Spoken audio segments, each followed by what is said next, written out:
Reem Srour lived and worked as a nurse in a surgical field hospital in Syria for a year before she fled.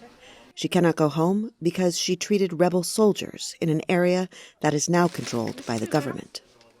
But here in Istanbul, she found a new purpose after the coronavirus lockdowns began in March.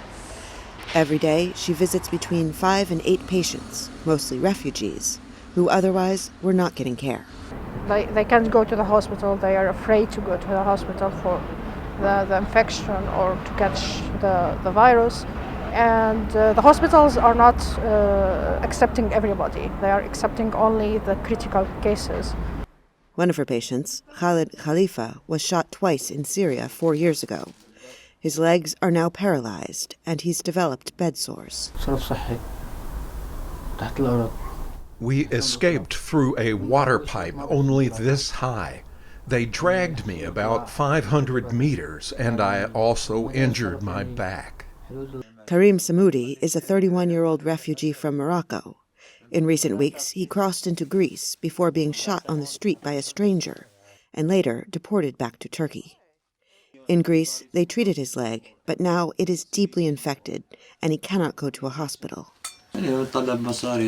How can I go to the hospital with nothing? They took my money, passport, documents. I have nothing left. Turkey hosts more Syrian refugees than any other country in the world, and Istanbul is its biggest city, with 16 million people. Srour reaches as many people as possible. I know that a lot of people didn't hear about me. I didn't know about that I am here to help. So I think a lot of people are in need, but it's depending on my access to people and their access to me. Turkey is slowly reopening after months of lockdown, but like many countries, it is still unclear if or when things will go back to normal. Srour says visiting homes every day does carry a risk of infection, but she wears gloves and masks, and for her, she says, staying home is not an option. Heather Murdoch, VOA News, Istanbul.